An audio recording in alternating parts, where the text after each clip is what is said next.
The Honourable Leader of the New Democratic Party.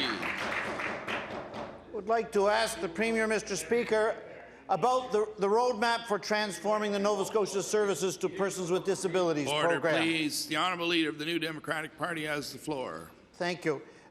When this important report was presented to government in 2013, it included a 5-year implementation program which covered a range of subjects, but most notably the need for persons with disabilities to have access to the same range of affordable, accessible housing and community that everybody else has.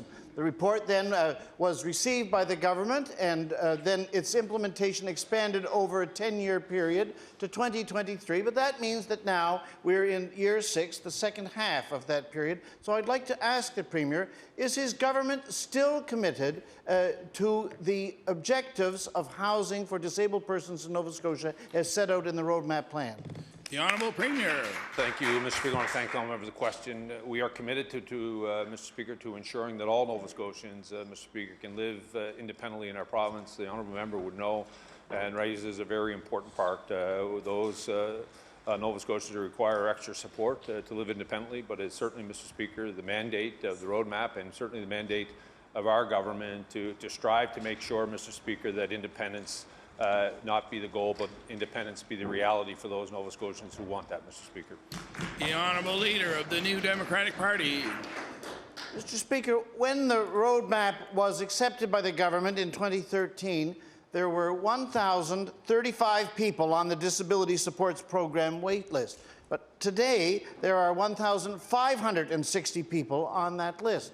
That means that the wait list for community-based supportive housing has grown more than 50% over the first 6 years of the 10-year period for implementation of the project. So I want to ask the Premier if he can explain how he plans to meet the commitment his government has made to the more than 1,500 people who are on that wait list now. The Honourable Premier. Thank you, Mr. Speaker. The Honourable Member raises an extremely important question, Mr. Speaker, when it comes to ensuring that we have many options when it comes to independent living. Some of those, Mr. Speaker, require physical builds, that we provide that, Mr. Speaker. Other parts of that is working with families, Mr. Speaker, with adult children who are looking to live independently. How do we support them to ensure that that happens? Mr. Speaker, I was surprised to learn that if a family wanted to build a separate unit attached to their property, Mr. Speaker, that was completely independent next to the parents, that we would not allow at one point their adult child to live there. We had to have complete separation from that family. Mr. Speaker, we know that those initiatives are important steps to help people live independence, and we'll continue, Mr. Speaker, to make sure that we provide a myriad of options for those families and for all citizens, Mr. Speaker, because ultimately what we want, Mr. Speaker, is have independence. The Honourable Leader of the New Democratic Party.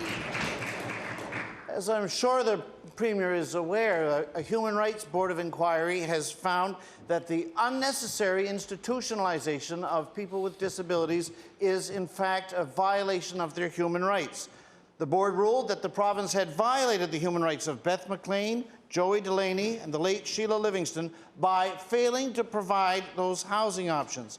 So is the Premier confident that his government's approach to the roadmap is not in violation of the human rights of all the people with disabilities in Nova Scotia who continue to lack access to affordable and accessible housing in the community? The Honourable Premier. Thank you, Mr. Speaker. Again, I want to thank the Honourable for the question. He is very right, Mr. Speaker. There was a tribunal. He specified 3 cases. Mr. Speaker, we are working with those families, as we are with all of our families, Mr. Speaker, to move towards independence. The reality of it is there are not only those, Mr. Speaker, who are actually in the care of the province today or in institutions in the province, there are those who are still living at home. We see a growing number of those families as well who are looking for independence for their children. They're young adults, Mr. Speaker. The reality of it is we have put together small options homes, which is allowing that transition to provide that supports of independence. Families very clearly say to us, leaving from home and going directly to independent living is a challenge sometimes. We need to be able to move into those small options.